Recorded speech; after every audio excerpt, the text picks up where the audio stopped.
Slow. Amazon Web Services. Hey. That's what we can blame it on.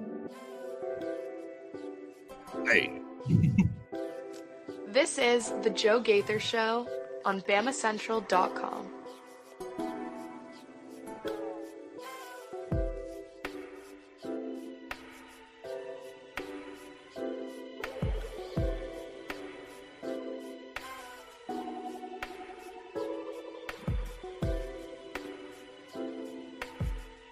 Good morning, Tuscaloosa, Internet world. West Alabama, how we doing today on a Tuesday? It's the Joe Gaither Show on Bama Central, BamaCentral.com. Everybody hanging out with us on the Bama Central YouTube channel, Bama Central Facebook page. You're listening to us on Apple Podcasts, Amazon, Spotify. Mason, the numbers have been down the last week, and I know it's because you've been gone. And so I cannot wait.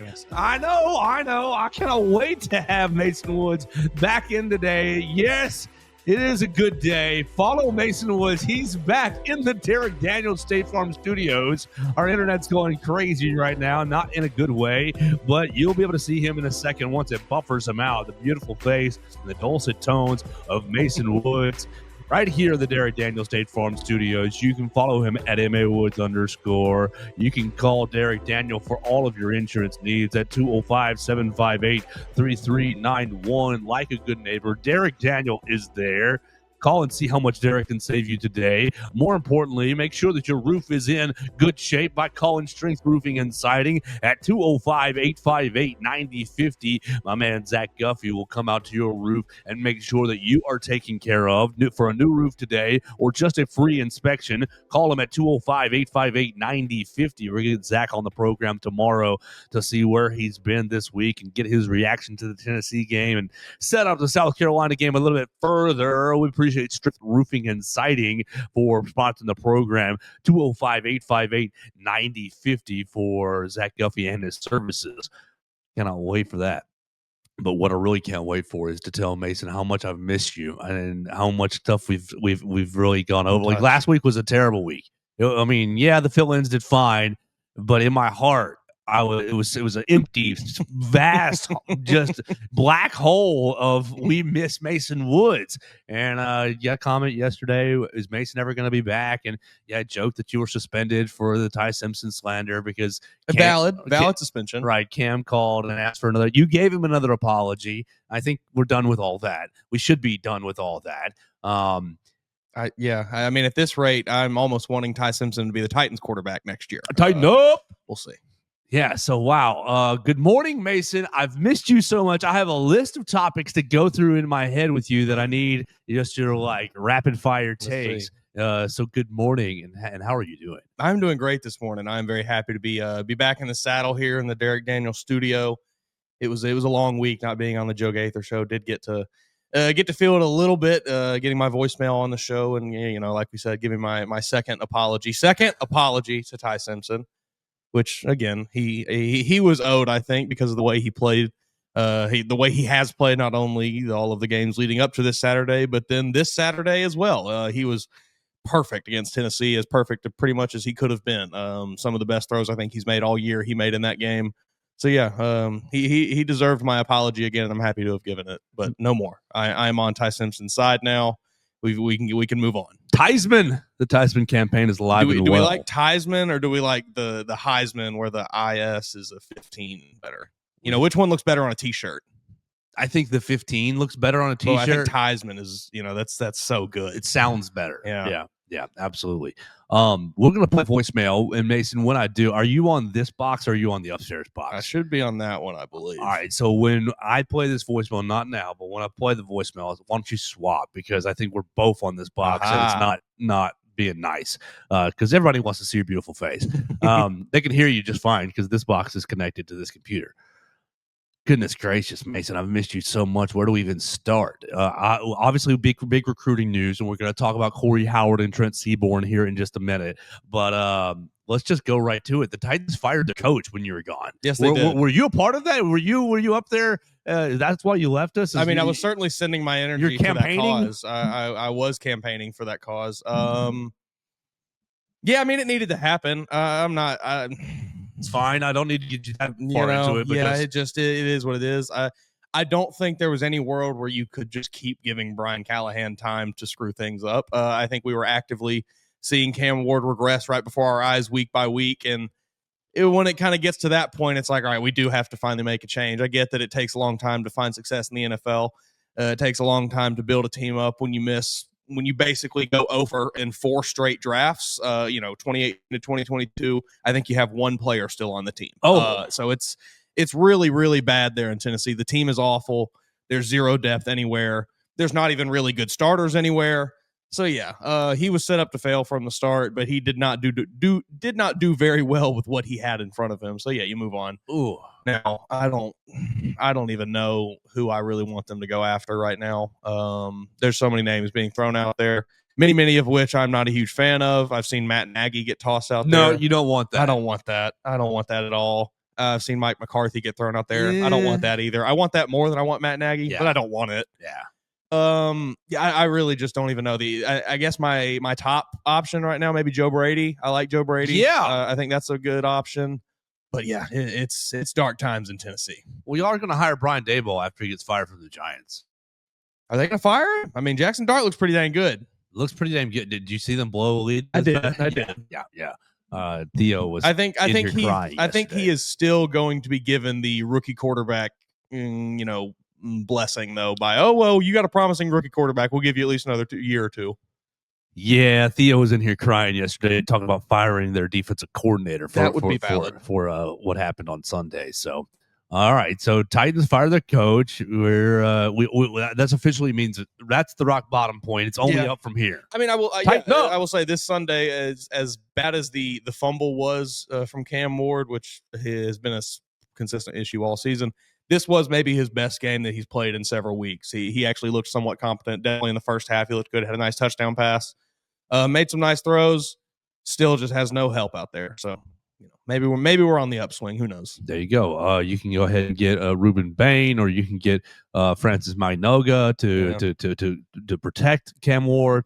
Or I guess is he what year is Carnell Tate? Oh yeah, you can get Carnell Tate, the Jordan Tyson from Arizona State, either of those guys. We'll see. You're all good At this rate. Like I said, it might end up being a quarterback. Who knows? No, we're not drafting Cam Ward back to back or quarterback back to back. No. So there's the first thing that was in my head. Missouri game. Alabama goes on the road. A second straight road victory. Are the road woes taken care of? Are the road woes, the road fears put to bed? I know Alabama, big road game this week against South Carolina. But take us back 2 weeks. So your reaction to the Missouri game. Yeah, I mean, I thought Alabama did really exactly what it needed to do. You went in there and handled business against a good football team. Trying to remember back to the specifics of it, I think you let Bo Prabula do a little bit with his legs. I think you let Ahmad Hari get going just a little bit, but you buckled down when you really needed to in the game. And you, for lack of a better way to put it, put Missouri in their place. You showed Missouri that okay, you might be a good football team, but you're still not on the level of the elite dogs in the SEC. Yeah, Missouri putting Auburn in their place this past week. They did do. I mentioned that just barely yesterday, but it's worth going back. It is. Oh my mama! It's over. It's time to end this. It is so insane just how allergic Hugh Freeze is to winning a football game. It's like the entire program, top to bottom, just has no clue how to finish a football game. They will play the best game they've played. It doesn't matter. It's just insane. Like they find new ways to lose every week. It is crazy. They cannot win They don't know how to win. It is that simple. No one in that building knows how to win. There are things that you have to do to win football games, and they don't know how to do them. If I were Coach DeBoer, not playing. If I were Coach DeBoer, what are we doing? And I see that from Zion Young in overtime, I make James Smith my captain in the Iron Bowl. I love that. Yeah. I make him I make him go out to the James Smith, Tim Keenan, and Yanzi Pierre. Send them all out there, right? To just bark right at you at the coin toss. Yeah, we've seen how Auburn reacts. It's not well. They folded right then and there. I mean, that was there are. I would go tell them to talk the most egregious hooey in the world to say the nasty, like the meanest thing. And class, could better, like it Throw it out the doesn't- window. right? For that 3 minutes, just be. I don't care if you get caught on a hot mic. Yeah, don't matter. We will incur a 15-yard kickoff penalty. It's fine. We'll go cover the kick, guys, whatever the case may be, or we'll take it on the 20-yard line. okay. Yeah, it's all good. You just get in there. Zion basically punked them right without even hitting them. It was awesome. It was so sick. They went out there and got a sack too, and they won in overtime. Yeah, there's probably not a better way that you can encapsulate the state of the Auburn football program right there than that like 30-second clip of the Auburn football captains there at midfield just cowering in the face of the Missouri Tigers. Yeah, man. Auburn is a bad team right now. They have talent. We all know they have talent, but talent only gets you so far. When you have coaching that is, I mean, almost seems like he's trying to lose at this point, which maybe he is. He wants that buyout. But it's just crazy. They are allergic to winning. That is the best way I can put it. They do not know how to win. Yeah, and then Hugh Freeze yesterday asking for the vote of confidence. Do you think a vote of confidence would make you feel good, or whatever it was would make you feel? Well, I'll tell you, it sure would. It sure would be nice. We'd all love it here. Golly, it would make us feel a whole lot more comfortable. The vote of confidence is a kiss of death, though. It's Scott Strickland. If your AD has to come out and say that, it's not a great thing, right? We don't see Greg Byrne coming out and saying, "I fully stand with Kalen DeBoer." Scott Strickland gave Billy Napier a vote of confidence last year. It's the kiss of death. It's only a matter of time. Florida State basically saying, we're going to stand by Mike Norvell. It's a matter of time. You get the vote of confidence. That is just the this is the cancer setting in, and your regime is going to die. They're not dead yet, Paul, but they're going to die. Yeah. Man, oh man, things are bad over there. I really don't know what you do if you're. You Auburn. don't want the vote of confidence. I really don't know what you do.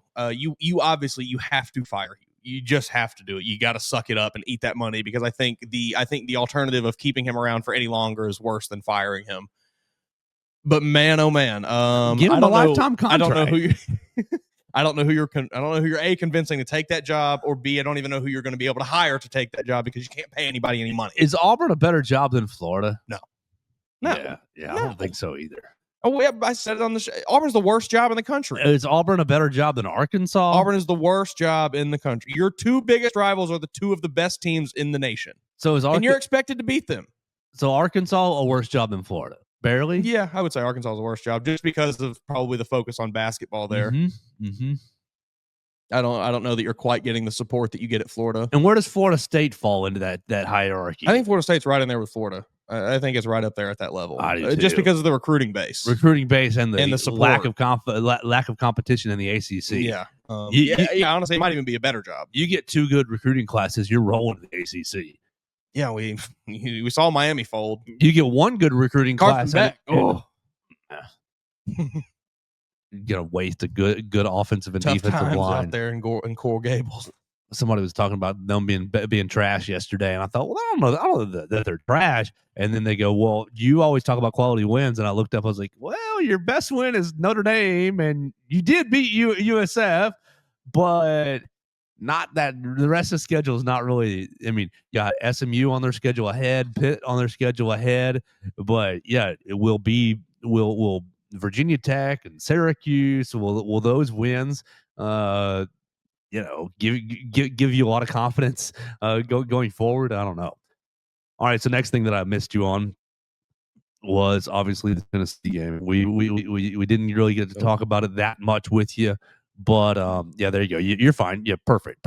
I think that it was the Tennessee game. Oh, we got a comment. So glad Mason is back from Everett Woods. Beat South Carolina. We'll talk about the South Carolina game here in just a minute, Everett. I'm so glad that Mason's back as well.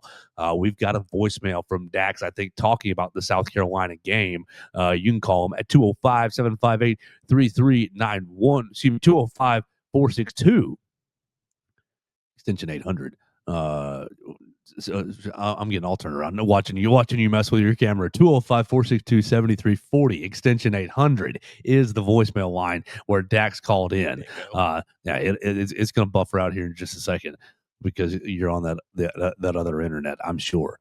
But yeah, I am so glad Mason's back as well. All right, so let's start. We're now back. We did Titans firing. We did Missouri win.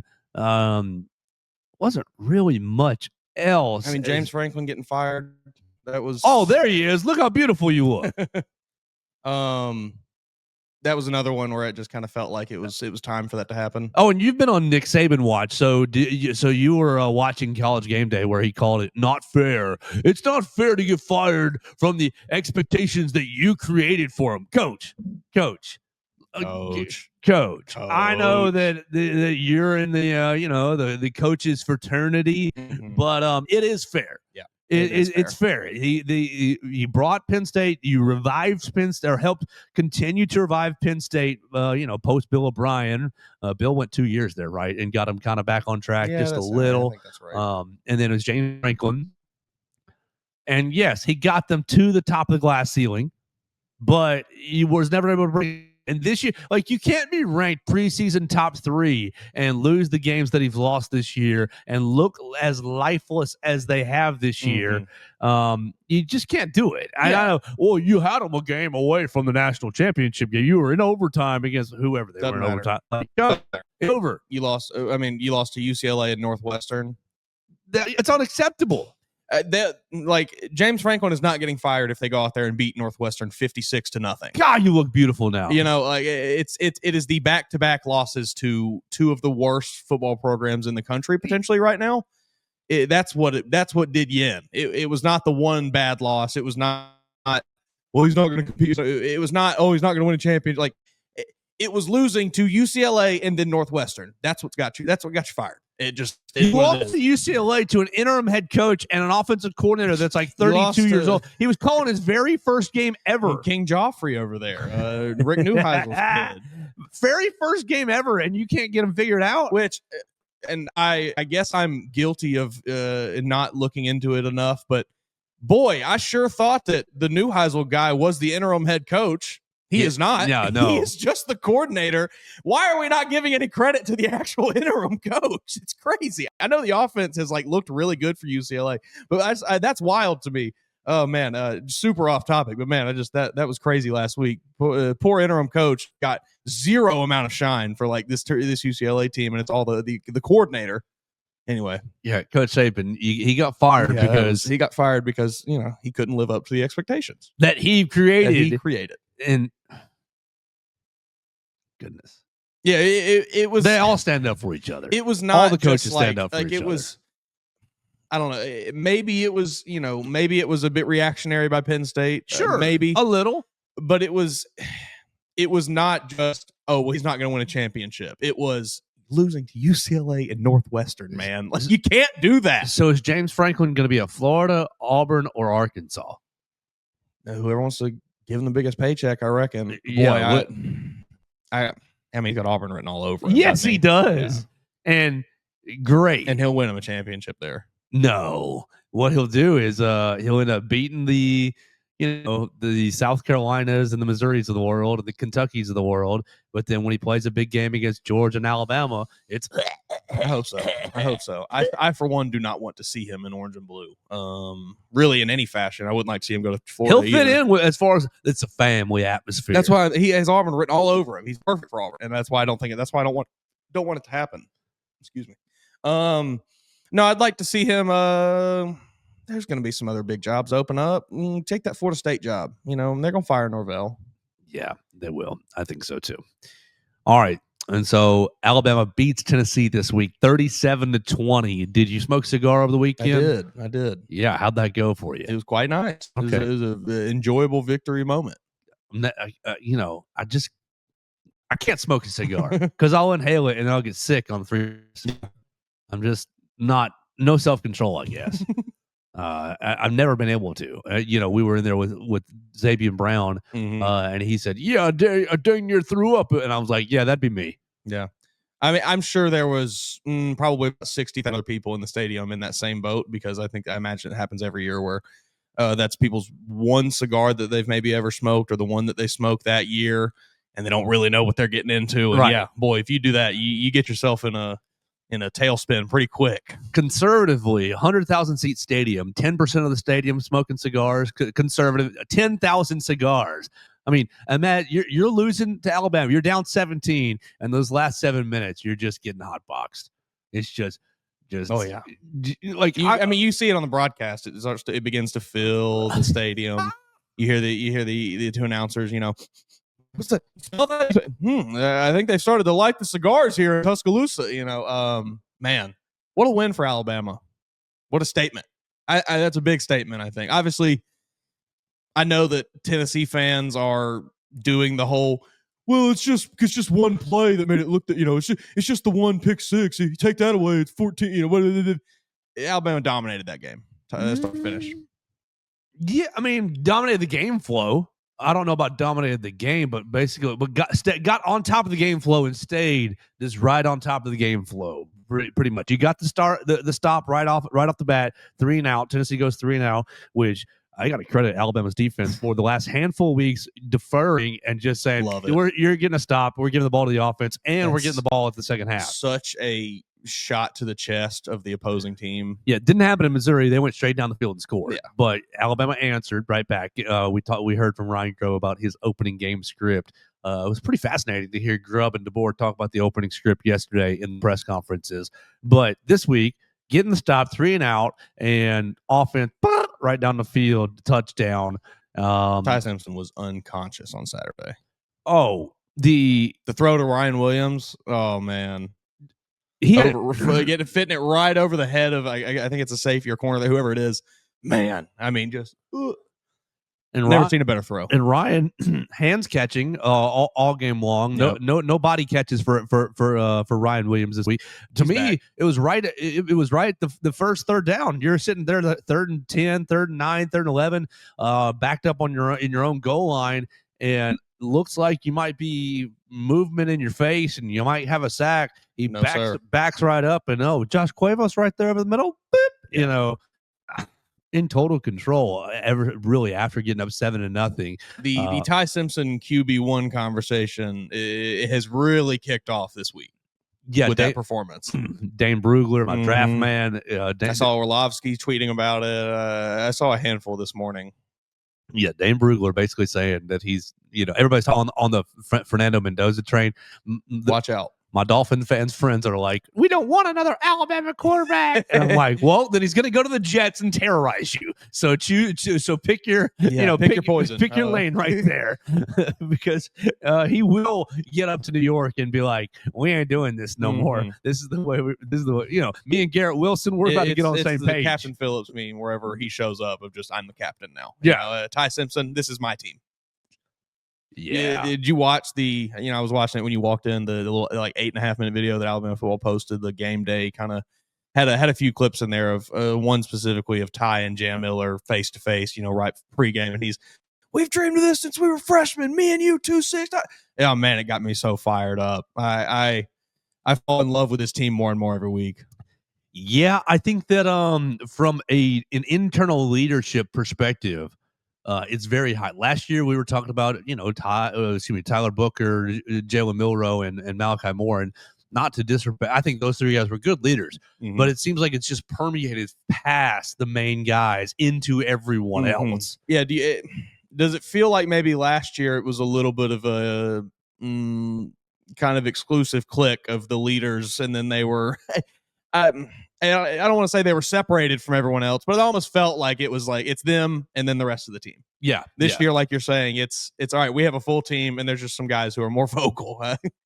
Man, I'm very impressed with this football team. They have the response from week 1 to now. They are playing just dominant football on the field, and I'm very happy about it. Yeah, for sure. So, beating Tennessee, and you're seeing Tennessee fans, we beat ourselves. It was a running back. Was it Deshaun Bishop or Star Thomas? One of those two ended up yesterday, we just beat ourselves against Georgia and Tennessee. Well, That's part of it. That's part of the Yeah, game there. that's- You got to stay on the field. You know, how many What times do you have to go for it on fourth down to stay on the field? But you still end up, was it 2 of 5 in the red zone, I believe? Like, there's the game, brothers. Bingo. You move football. Everybody talking about yardage. We got a lot Doesn't of my, matter. yeah, a lot of my, All that yards, no points. all the people from Chattanooga. Well, we outgained them. Congratulations. You want to hang the banner. Right. From the 20 to 20, you did really well. And Kane Womack and company, you know, I don't know. I don't want to say that they ease off the gas. That's not true. But Kane Womack and company, you know, we're playing the game a little bit from the 20 to 20. But when it came down to, it's fourth down. It's the red zone. We're going to get after That it. is this defense. It's been this defense MO since Kane Womack got here. It has been don't break. You know, you're going to be frustrated. Risk, high reward. Yeah, like you're going to be a little frustrated with the way they play, like you said, in between the 20s there. But once it gets into crunch time, this defense locks in.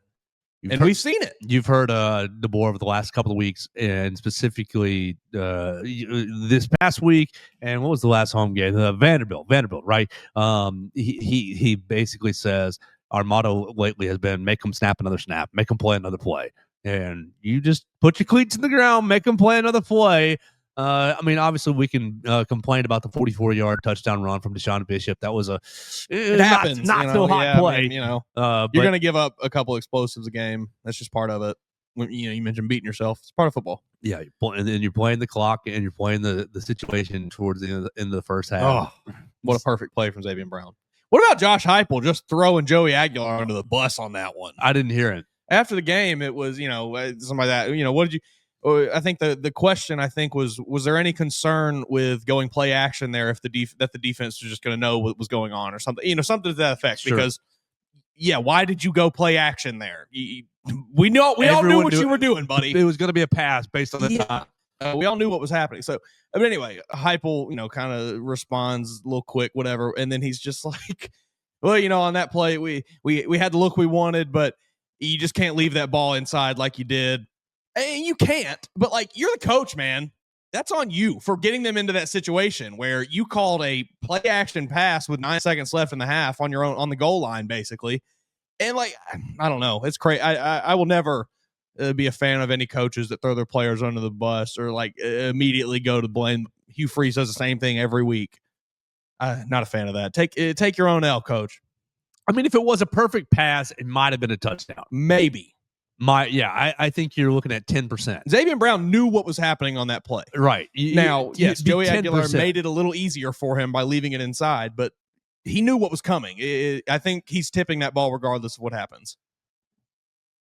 Yeah, so let's spin from there right into what I wrote about yesterday, and I think I wrote about it pretty poorly, to be honest with you. I'm not patting myself on the back with the execution of the idea, but I watched James Smith over again in the game, and James Smith on biker shorts out there. Some plays was very dominant, and on other plays was very meh. Very.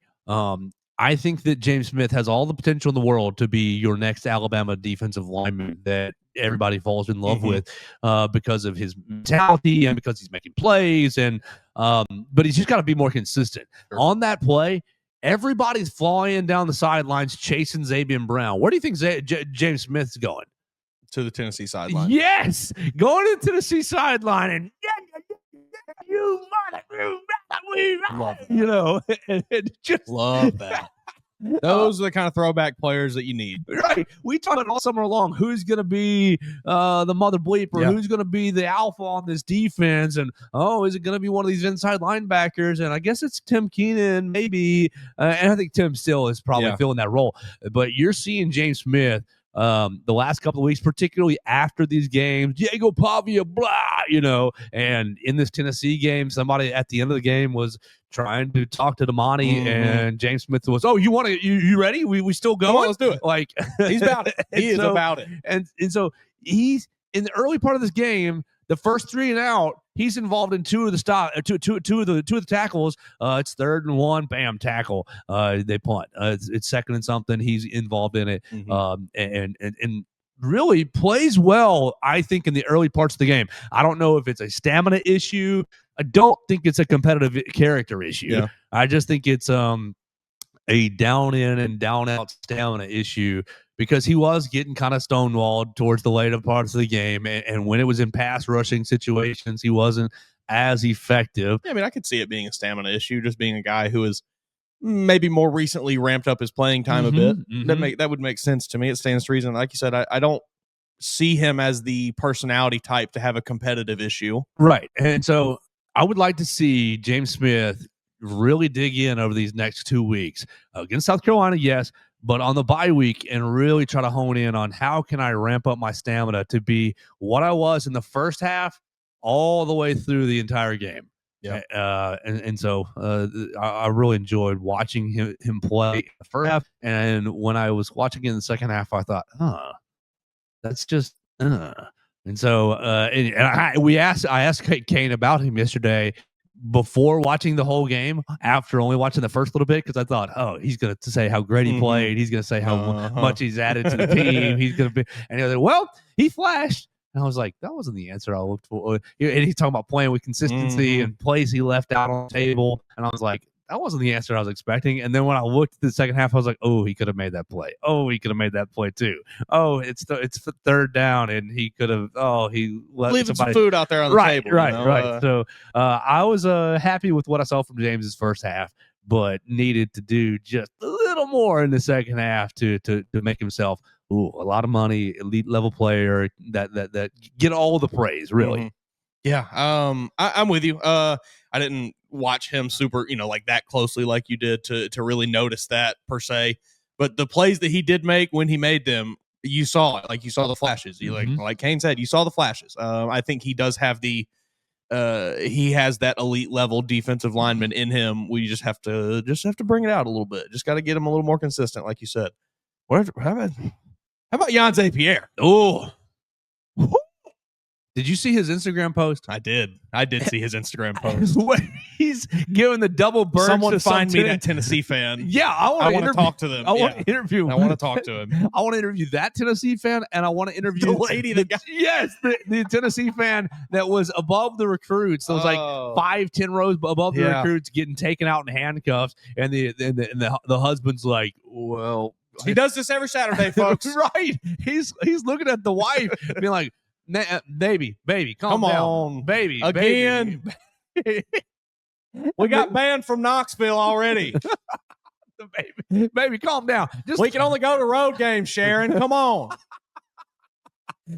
Just you gotta let them handcuff you, baby. Quit fighting. That was crazy. Man. They're gonna dislocate your elbows. I mean, that's like my thing. I get that a lot of people in that stadium are drunk. They've been drunk for a long time at that point.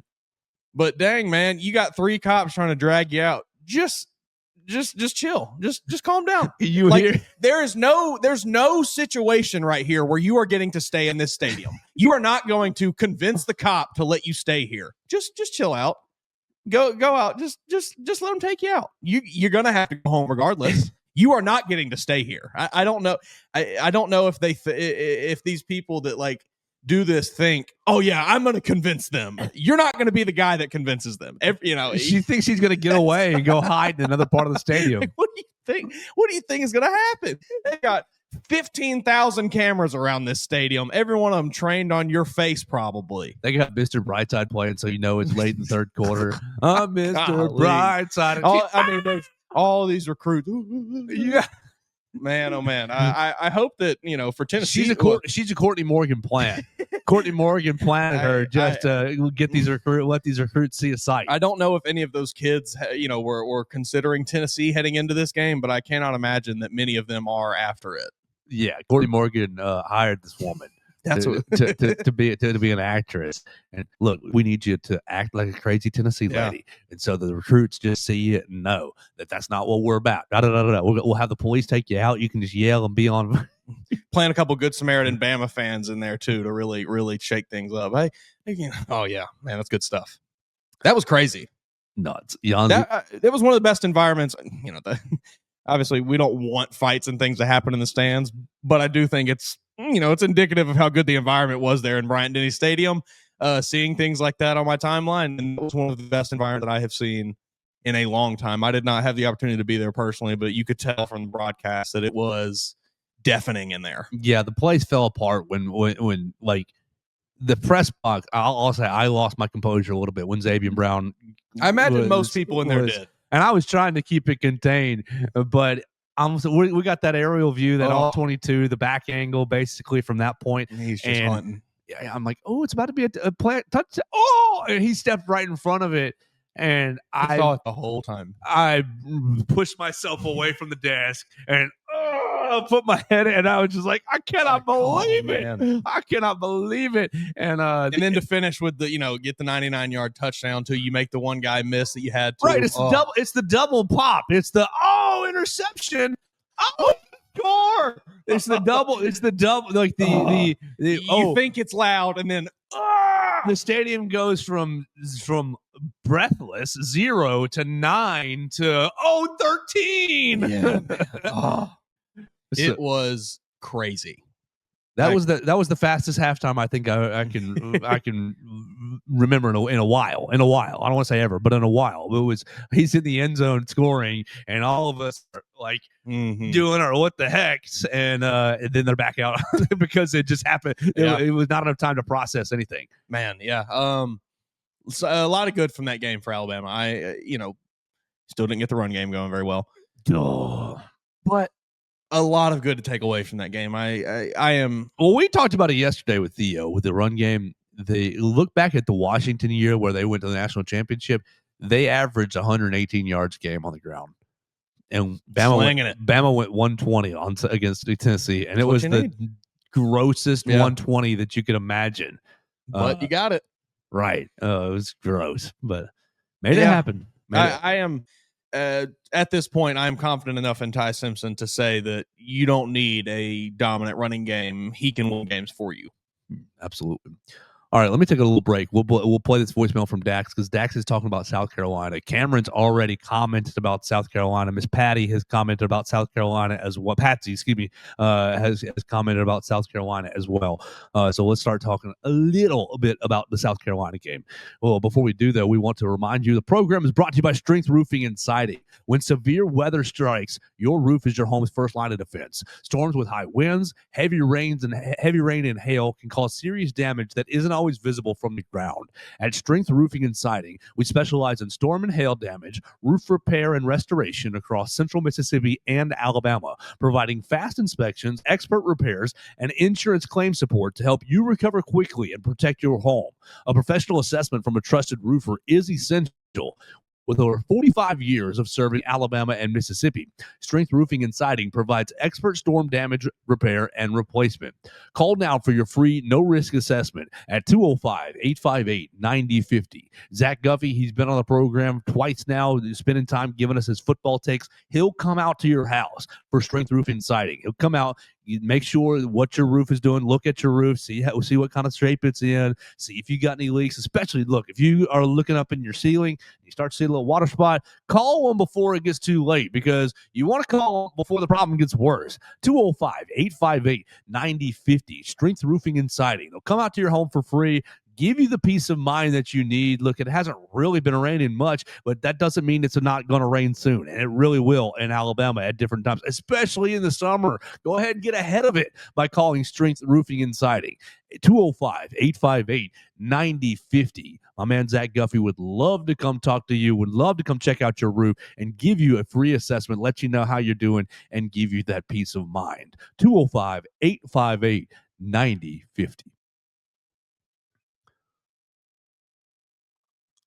Whoop, take that away. There we go. Yeah, we're lagging just a little bit on the buttons here. Today, we want to keep the program going. Yeah, we're lagging right there on the buttons, but that's okay. You can see the Strength Roofing and Siding logo one more time, and you can see it up in the top right-hand corner of the broadcast. We're going to take our attention to the voicemail line at 205-462-7340, extension 800. Lots of people saying hello and welcome back to Mason Woods. Dax is probably one of them. Let's hear what he's got to say on the voicemail line.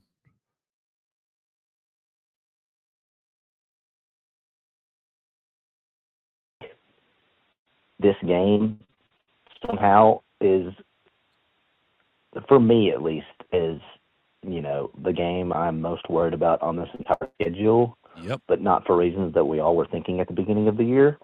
I'm most worried about this one because guess what?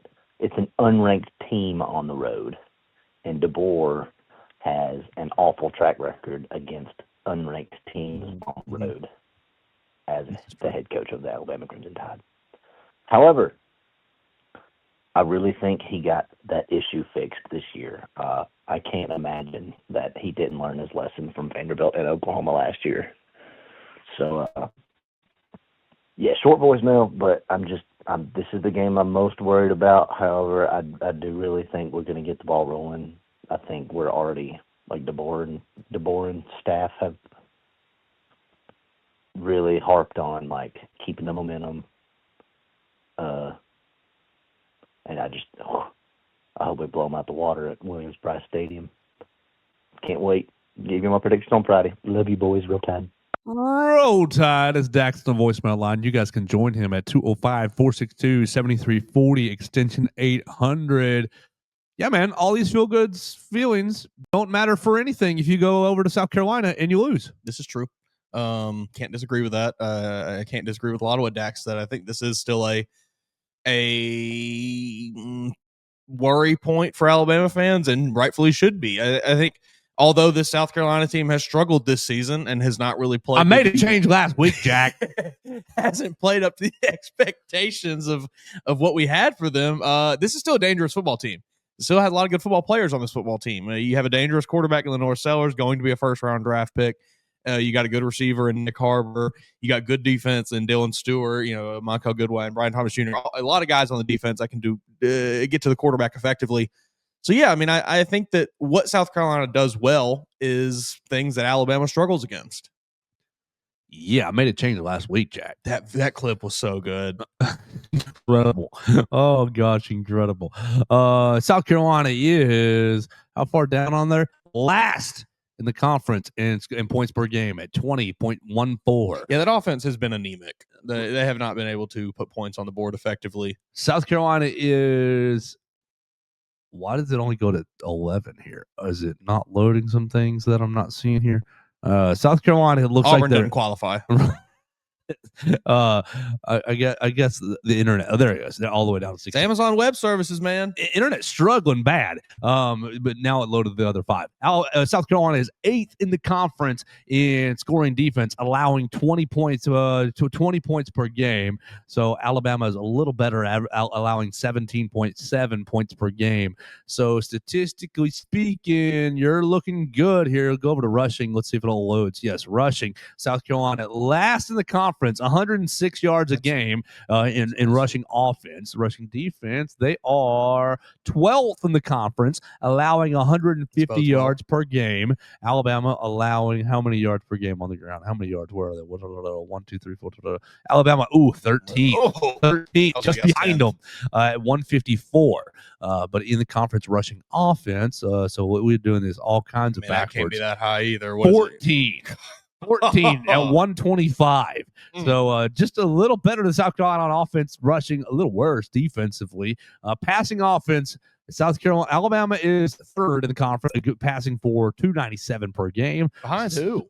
Behind Tennessee and Ole Miss. Oh, Hotty Toddy Gosh Mighty Lane Kiffin, who the heck are we? I figured Tennessee, but South Carolina 14th in the conference in passing offense at 191 per game, just ahead of Kentucky and Auburn, right behind Texas. Hook 'em horns, Arch Manning. You got on the defensive side of the ball, passing defense, Alabama 2nd in the conference in passing defense, only allowing 154 yards per game through the air.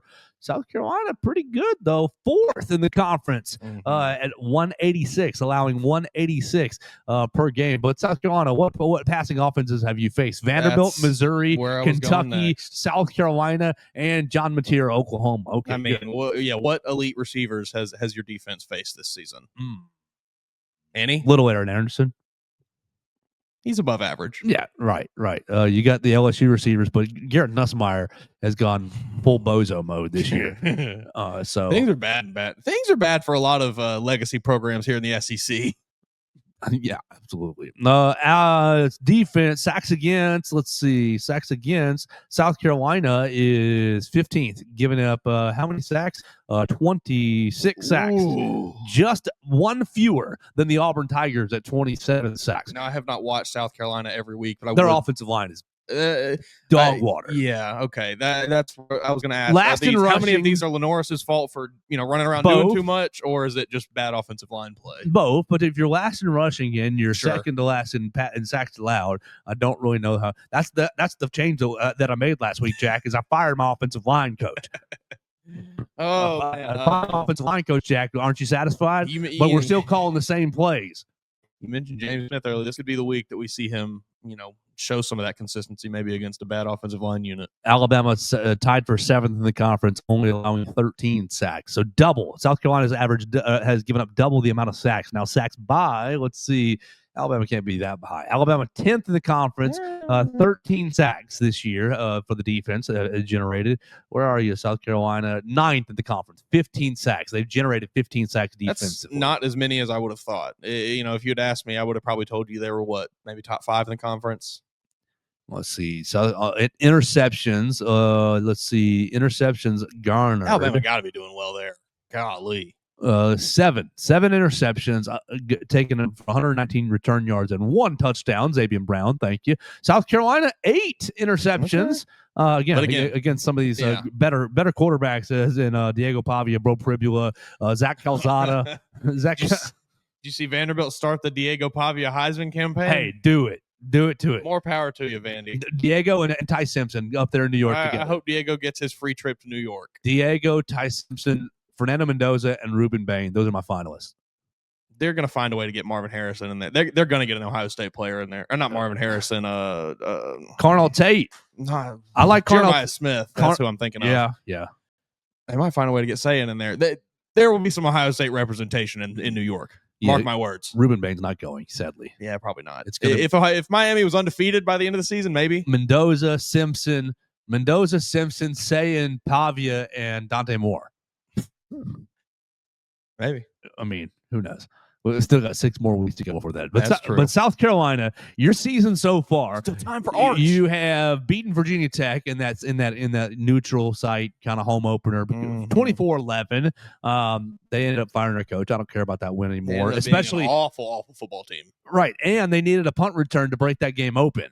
A little beamer ball. They beat South Carolina State. Great job, 38-10. Well done.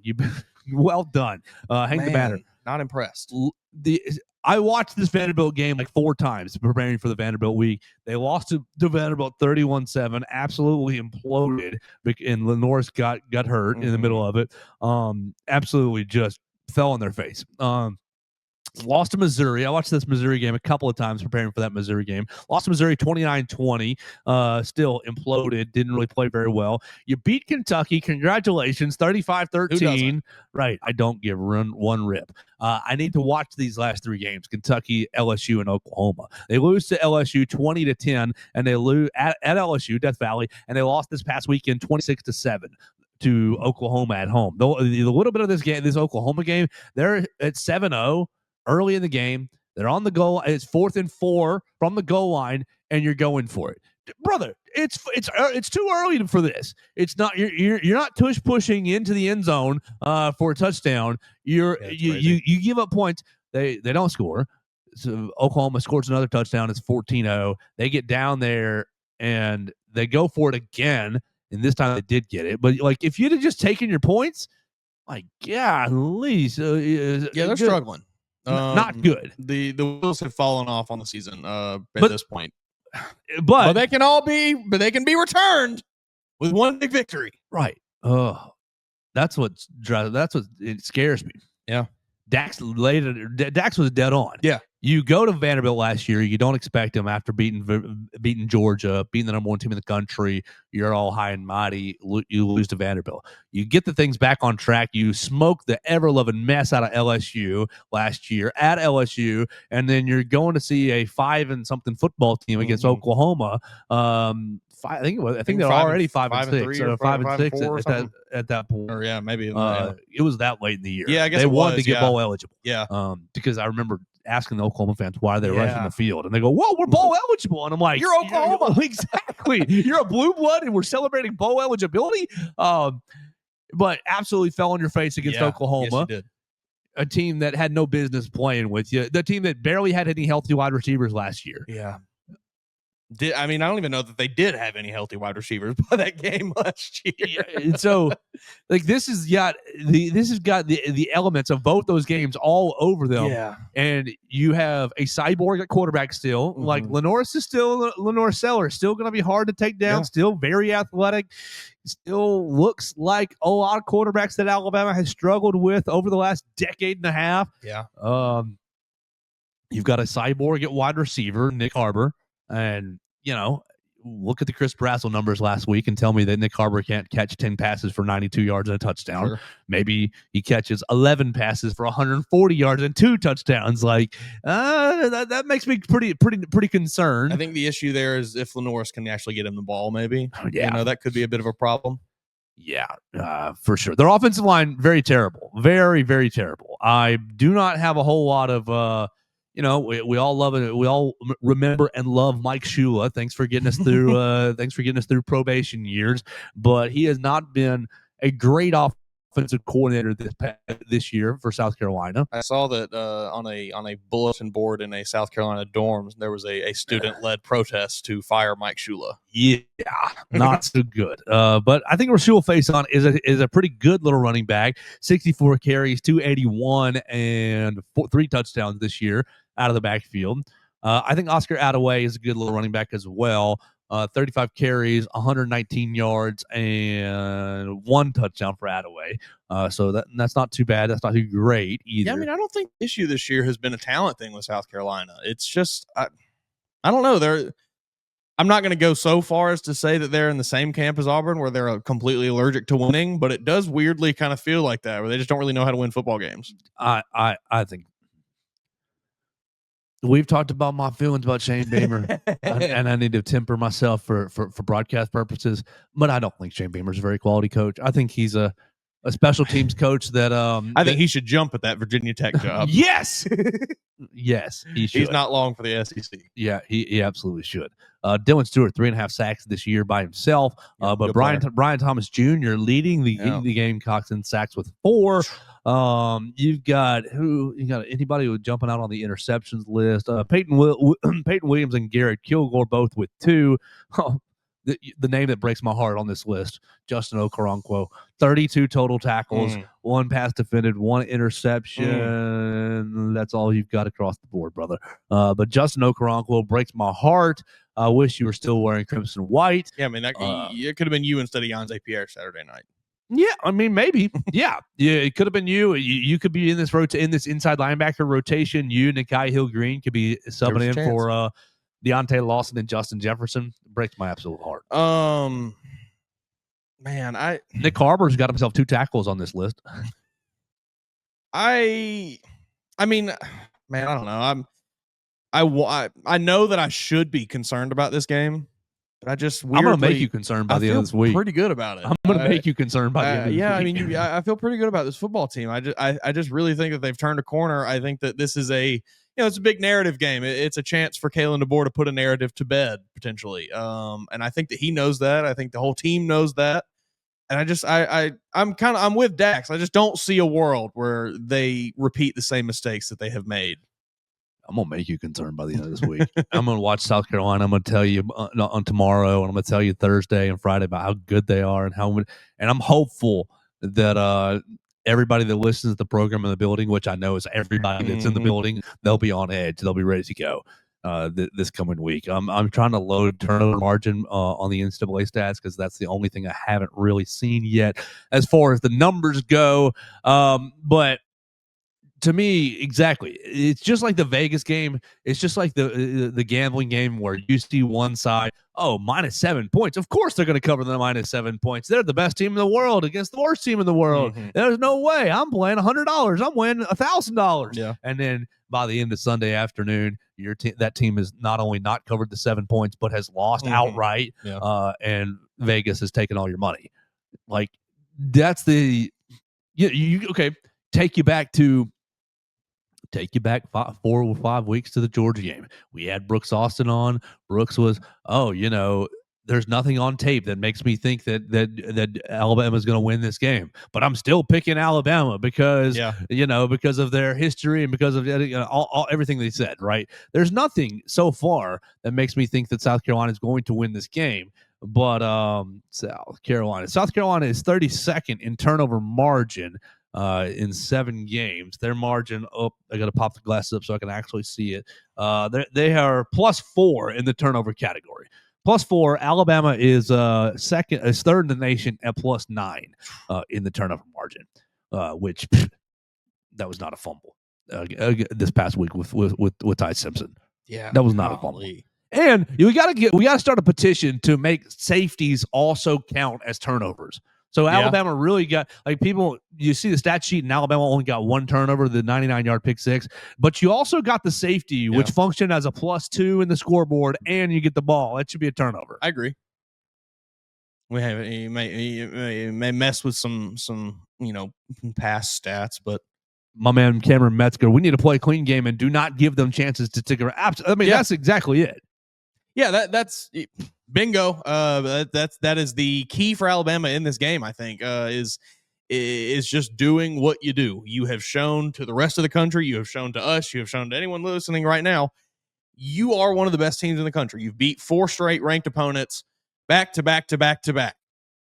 You got to keep it rolling. You can't take the bye week this week. Yeah. The bye week is next week, fellas. It's next week. You get Halloween. Go tell all your girlfriends to plan the Halloween costume. You got fall break next week. It's fine. Next week is the off week. It's not this week. It's next week. You can all do your couple's costume. All y'all can be Travis and Taylor Swift for all your Halloween parties, this, that, and the other. You get fall break. You're going to have midterms, so probably another 4 or 5 days to buckle down academically. Buckle down. I'm here to play school. That's right. Buckle down. But it's not this week. The bye week, you did the 4 weeks, and it was hard, but it's a 5-week stretch. It's not a 4 week. It's a 5-week stretch of SEC games. And I have to imagine that has been the messaging within the walls of the Malmore facility. Everything you've done for the last 4 weeks and really for the last 6 weeks, it doesn't you can take a poo all over it. All for nothing. If you go over there at 2:30 and luckily it's not going to be blazing hot. You're not going over there in the middle of September. You're going there late October. The weather's actually starting to turn here in Tuscaloosa. Praise the Lord. And I'm sure it's starting to turn a little bit in South Carolina as well. But so it's not going to be blazing hot. Yeah. You saw the attendance last week in South Carolina. It's going to be homecoming over there. They're going to be full. Sandstorm's going to be blaring. If I were Coach DeBoer, I would be blasting Sandstorm all over the speakers this week, just to hey guys, let's embrace it. Just I feel get like it in your Sandstorm head. 2:30 is the most neutralizing time for Sandstorm. Yes. It's great at night or it's great early in the morning. Yeah, 2:30, it's right. That does play into Alabama's favor here. 100%. If it's at 6 o'clock, then it's and then if you're groggy and up at 11 a.m. and you're having to hear, it's driving you nuts. Yeah. But 2:30, you're well awake. It's like your morning coffee. Yes. But by this time, it's it's just another song. Just another song. And you're going to be sick of hearing it by the end of the day, Saturday, because it's going to be the only thing they got. Yeah, I mean, that'd be a good motivator. You make the team. If you're Kalen DeBoer, you make the team so sick of hearing that song that you tell them, "Hey, buddy, you go out there and play well Saturday. You won't have to hear it." Is penalties on this NCAA list? Come on, penalties. They usually have it as passes intercepted, punt returns. Nope, I don't see penalties on here. That is something that Bama has cleaned up remarkably.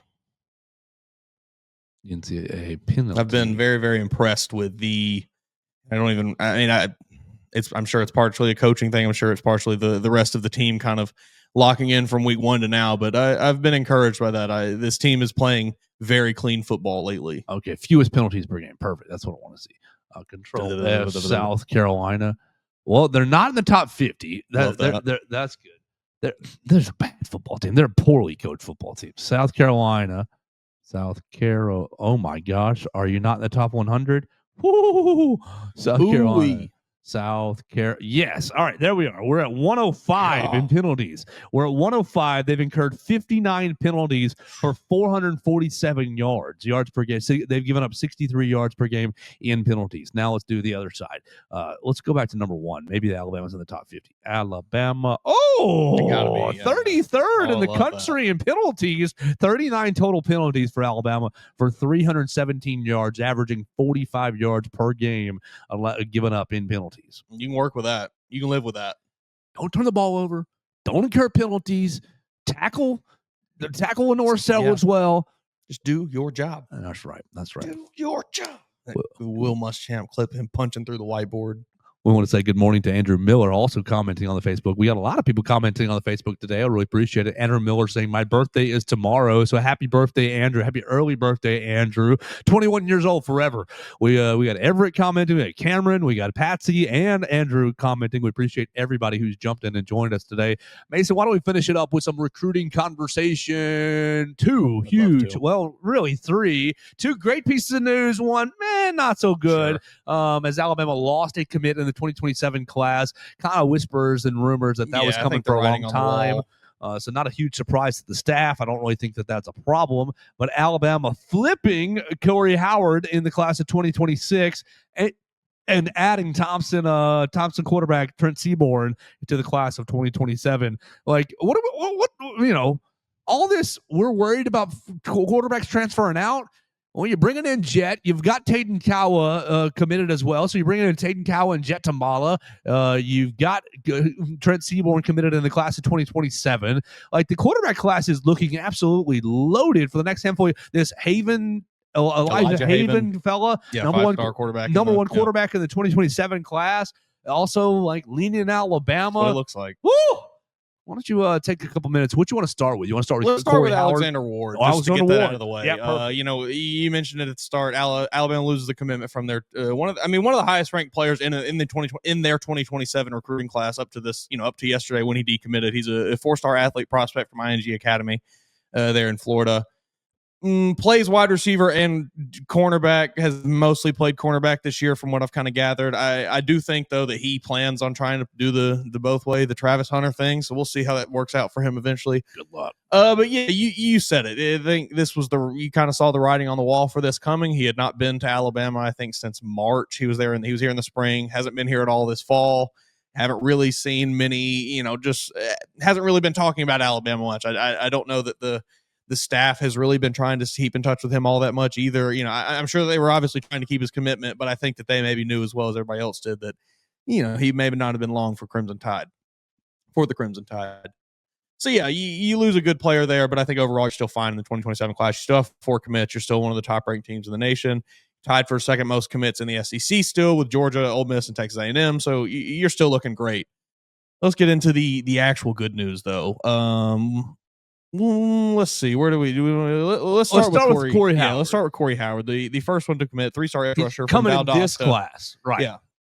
Coming in the 2026 class, the 24th commit of the class for Alabama, 6'6", 245 pounds. I said 3-star, but like this feels like another classic Alabama talent evaluation where we're going to be sitting here in a few months and it's like, oh, why was that guy a 3-star? 3-star you. Yeah. 3-star you, like Lazia Brooks and London Simmons. Yeah, oh man. Extremely long arms, really athletic, super fast off the ball, has a lot of power. I tweeted out a clip of him the other day. You can go watch it on my Twitter account. You can watch it. Man, I'm just really impressed with this kid. You just go watch it. Like you see it. You see it when you watch it. He's playing in Georgia. He's playing at Valdosta High School. He's playing against some of the best high school football competition in the country. Like state of Georgia is not, we're not talking about Memphis or Missouri or something here. Like this is a very high level high school football player. He's the number 74 edge rusher in the nation, number 79 player in the state of Georgia, 2 seasons with Valdosta, 64 tackles, 16 tackles for loss, and 7.5 sacks, and then 12 more quarterback pressures on top of that. The kid gets after the quarterback. I think you got you one here in Corey Howard. I'm very, very impressed. And obviously to flip him from Georgia is even better. I think he's the 7th player in the class from Georgia. So Kalen DeBoer right in Kirby Smart's backyard. Ooh, Ooh, yeah. Watching him right now on his huddle tape, that was a nice little start. Stonewalling a tackle, an offensive tackle, getting in the backfield. You ain't running on my side, fellas. He was he was on campus this past weekend, Yeah. and we actually got to see, before the Walk of Champions. Well, I turned and looked up at the rail, and it was just like the entire loaded class, the class of 27. It was Jed, it was EJ Crowell, you had Sedarian Morgan, really Chris I think Booker. Brian Williams was here as well. The Everybody, receiver. Owen Cabell, Cabell, like Scrabble. So was up there Max as well. Sutter was there. Yeah, and they were standing there with this young man. So, and he was taller than the rest. Corey Howard looks so you're like a ball player. Yeah, looks like a football player. He's very, very good. Or going to be very, very good, I believe. 3-star U. Yeah, you're sitting at the number 7 class in the nation right now, according to the Rivals ranking. So you're looking good for 2026. And then you're also looking very good for 2027 because you go and get you a quarterback, Trent Seaborn from Thompson High School. And man, I'm watching this video that he posted, just about 40 minutes ago, right as we were recording this show. And, I retweeted on my Twitter, so you can go find it there. It was always Alabama for Trent Seaborn. I mean, this is a 6-minute video and it's just a photo compilation of him from the time he was like 6 years old, rocking an Alabama visor, rocking an Alabama jersey. He is trained with Tua Tagovailoa's family, Nalu Tagovailoa. His pictures with him. It's like it was always Alabama for Trent Seaborn, the 4-star quarterback from Thompson, like I said. And this kid is electric. He's been the starter at Thompson since his 8th grade season. Took over, I think, in the last game of the regular season that year. Their quarterback goes down with a concussion. He steps in, leads them to a state championship that year as an 8th grader, folks. Leads them 7A high school football. Alabama, the best team in the state, probably. Leads them to a state championship as an 8th grader. Comes back the next year, leads them to another state championship. I want to say they got to like the 2nd or 3rd round of the playoffs the year after. And then now this year, they're, I think, 7-1 right now. So, I mean, very, very, very good player, really, really good leader, has obviously taken Thompson to a pretty high level. Not that they weren't there before, but he has maintained it. I'm really excited about this guy. State champions in 2020, 21, 22, and 24. Yeah. So he would have been in 8th grade in 21. Is that right? I think it was 2. No, yeah. Let me see. I know I had it in this story. Senior year 25. So he's a junior right now, right? Yeah. Okay. So last year was a sophomore, 24. 22. So yeah, Right. 22. So eighth grade and sophomore year state champion. Trying to be got 2 more years to try to wreck 7A. He looking like he's going to do it. Year and a half. Looking like it's going to happen. I think they're undefeated in the region right now. Like I said, No, they lost to Hoover. Oh, they did. They did on a 50-something yard field goal last week. Yeah, they sure did. I forgot about that. Heartbreaker. Yeah. It wasn't wasn't anything Seaborn could have done right. about that. Let's see. I know I've got his yards. stats here in this article. So 28-8 as a starter for the Thompson Warriors. Crossed 46 appearances in 4 years. 69% of his completed 69% of his passes for 8,834 yards and 91 touchdowns. They wrecked Hillcrest right here in town, Yes, they 56-10. Number 18 quarterback in the class, number 7 player in the state of Alabama. Held offers from Miami, Oregon, South. I mean, you name it, kid had an offer from there. I think Alabama really got him a good quarterback here and got you a guy that wants to be here and will be here. Pretty important in this day and age with the transfer portal and with NIL. You see what Ty Simpson does with a little bit of loyalty to the Crimson Tide. Trent Seaborn, way too early to project what he's going to be and how long. What he'll have to wait. The quarterback room looks crazy, insane to me. It is crazy because I think, even with this much left in the season, we can probably go ahead and project Ty Simpson off to the NFL. To the Jets. Sure. Whoever you want it to be, Jets, Steelers, whoever it is. I've seen Pittsburgh both of those. trade up. But yeah, he's off to the NFL. So you're looking at Austin, Matt, Keelan Russell next year if you have both of them on your roster next year. Austin, Matt, Keelan Russell, Jet Tamala, and Taden Kawa. Jet Tamala and Taden Kawa. And how about that for a quarterback room? And then now, you're looking at the year after bringing in another 2 of the, 2 top 20 guys, basically, in Trent Seaborn. And then now the rumors are kind of circulating that Elijah Haven may be committing to Alabama soon. It is, I don't know really. I guess this is just college football now, where you're going to overload on these important positions to ensure that, like, hey, even if one of these guys leaves, we got somebody else.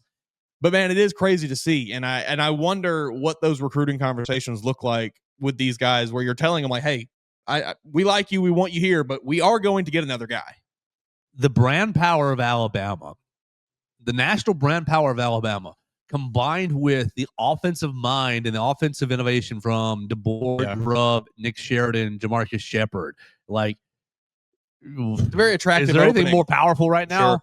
Like, yeah, we all love, over here on this side of the camera, we love is Texas and Steve Sarkisian. That's a pretty big brand power and offensive stuff. He had stuff. to confirm to the media this week that he's going to remain the offensive or the play caller for Texas. Not a great sign. Silly media.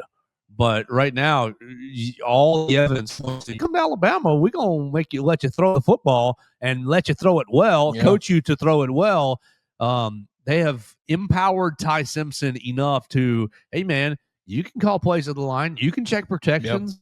We'll teach you how to, we'll make sure you know, whether it's teach you or make sure you know, one or the other with a little 50-50. Make sure you know what that you can check protections and make you feel empowered. I could, because not only is Ty Simpson's arm really impressing people, but you're seeing a lot of the draft people be like, oh, he's ready to go operate an NFL offense. Yeah, that's like the biggest thing. All of the pre-snap stuff, all of the reading the defense just before, like he's playing chess out there before the ball is snapped. Like he is, okay, let's get this guy. I see him there. Let's get this, let's do this. You here, he's doing everything. He is completely operating that offense like a puppeteer. And so you're able to take that tape into Elijah Haven and into Trent Seaborn's living John room. Gruden is going to love him when he does the Gruden QB show. He's going, let me hear your hard snap. He's going to give me a hard count. What would you call this play? Can you draw this up for me? Draw me up a concept. He's going to love it. Ty's just going to get on the whiteboard and go, just beautiful minded. Can't wait to see that episode of that whenever it happens. Absolutely. Yeah, Ty, I mean, he's the biggest advertisement right now. Yeah, that is. You tell other quarterbacks, hey, you see what's happening here? This could be you. Brand and you're playing like, and also, sorry, Michael Penix. See this checkbook in my back pocket? Well, sure, a little bit of that, but like, sorry, Michael Penix in Washington, but like, who really watched you that much nationally? I didn't watch it till the end of the year. Sorry, guys. Right, not to the very end of the year. Oh, you're in the Pac-12 championship. Mm-hmm. Oh, they're undefeated. Oh man, this guy's pretty good. Yeah. Who's this receiver? Whoa. Yeah. But this joker Ty Simpson's been on ABC every dadgum week. You get your rabbit ears out. You can catch Ty Simpson and this Alabama offense. Hey, put your hands out. You might be able to catch a ball from him. Who knows? Absolutely. He'll hit you right in the hands. Ask Ryan Williams. Ryan Williams is so back. So back. Catching the ball on his helmet. Dude, he's so back. He is. We've never been more back. That was awesome. You got a perfect trio of receivers there. In him, Jeremy Bernard, and Isaiah Horton. You've got the Jeremy Bernard, super John Mechie. He is just the zen. Like I'm the quiet captain here. Everyone looks to me for advice and things. Ryan is your flashy. He's gonna do the. He's your Dion of the group. The look good, play good, and they pay good. And then Horton is like the tweets like a wide receiver guy where he moves fast with a knife or something like he's that guy, just the kind of stoic, mysterious, like I don't really know what he's thinking ever. Yeah. What, 5 touchdowns for Horton in like 7 games?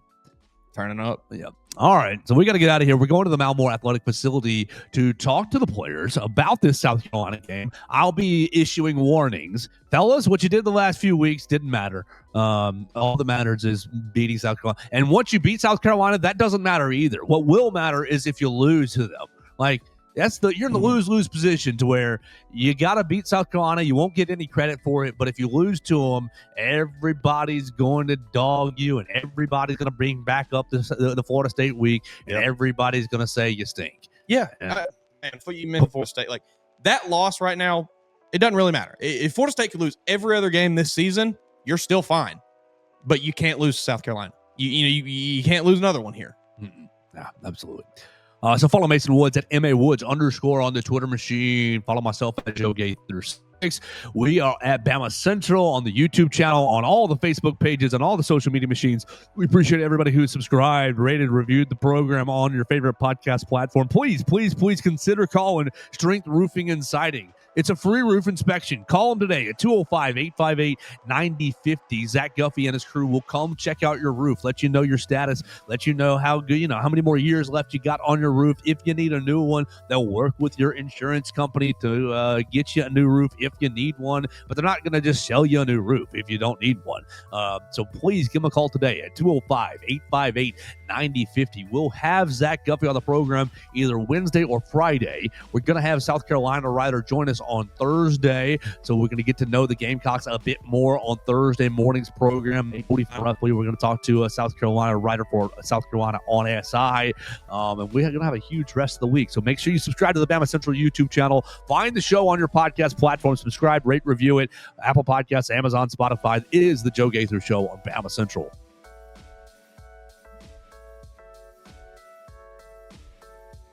Thanks for joining us on today's edition of the Joe Gaither Show on Bama Central.